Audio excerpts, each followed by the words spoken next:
Engineering college চান, নড়ে যদি কর্মসংস্থান চান, নড়ে যদি রাস্তাঘাট উন্নয়ন চান, তাহলে সরকার গঠন করতে হবে বিএনপিকে, এবং বিএনপিকে গঠন করতে হলে ফরাদকে ধানের শীষে ভোট দিতে হবে।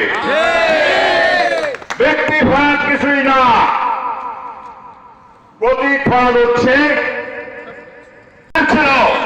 এই ধানের শীষ শহীদ প্রেসিডেন্ট জিয়া রহমান, যিনি বাংলাদেশকে স্বাধীন করেছে। এই ধানের শীষ কে ছিল? কার ছিল? ধানের শীষ ছিল আমাদের সবচেয়ে প্রিয় নেত্রী, বাংলাদেশের নেত্রী, পৃথিবীর উপমহাদেশের সবচেয়ে জননেত্রী বেগম খালেদা জিয়া নেত্রী।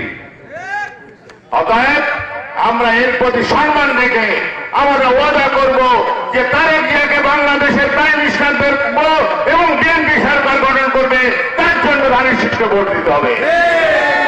সংগ্রামী ভাইয়ের আমার, আমাদের নেতা জনাব তারেক রহমান বিএনপি চেয়ারপারসন। তারেক জিয়া এমন লোক যেটা বিশ্বাস করে সেটা করে, যেটা মনে চায়, যেটা ধর্মে আছে, যেটা ইসলাম করে সেটা করে। সংগ্রামী ভাইয়ের আমার, বিএনপি কখনো ধর্ম ব্যবসা করে না, বিএনপি ধর্ম ব্যবসা করে না, বিএনপি ইসলাম রক্ষা করে। সেই কারণে আমাদের প্রেসিডেন্ট, শহীদ প্রেসিডেন্ট জিয়াউর রহমান বিসমিল্লাহির রহমানির রহিম সংবিধানের সংযোজন করেছে। বিএনপির সময় হিন্দু, বৌদ্ধ, খ্রিস্টান, মুসলিম সমস্তরা সুখে ছিল।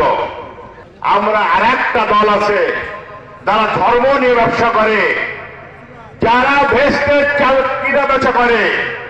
ভেস্টের একমাত্র দাবিদার হচ্ছে আল্লাহ তাআলা। মান আল্লাহ তাআলা কাকে ভেস্তে করবে, কাকে দলীয় দিবে, তিনি নির্ধারণ করবে। কিন্তু একটা দল সেটা বিক্রি করছে।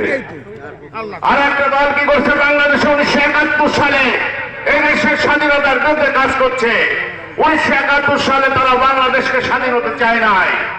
আর যদি বাংলাদেশ 1971 সালে স্বাধীন না হতো, আমরা কতদিন থাকতাম? আপনারা গোলাম থাকতেন, আমরা গোলাম থাকতাম পাকিস্তানে।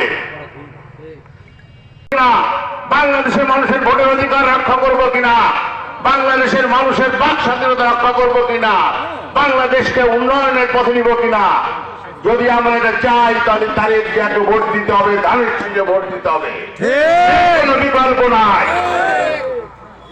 আমাদের নেতা তারেক জিয়া কি বলেছে?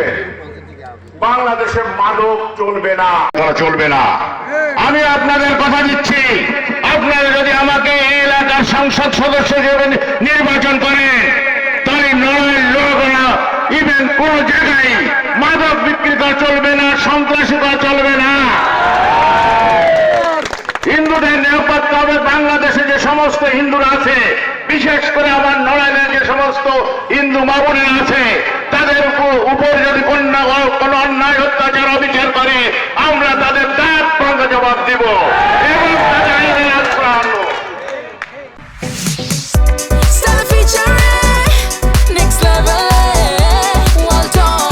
Side by side fridge.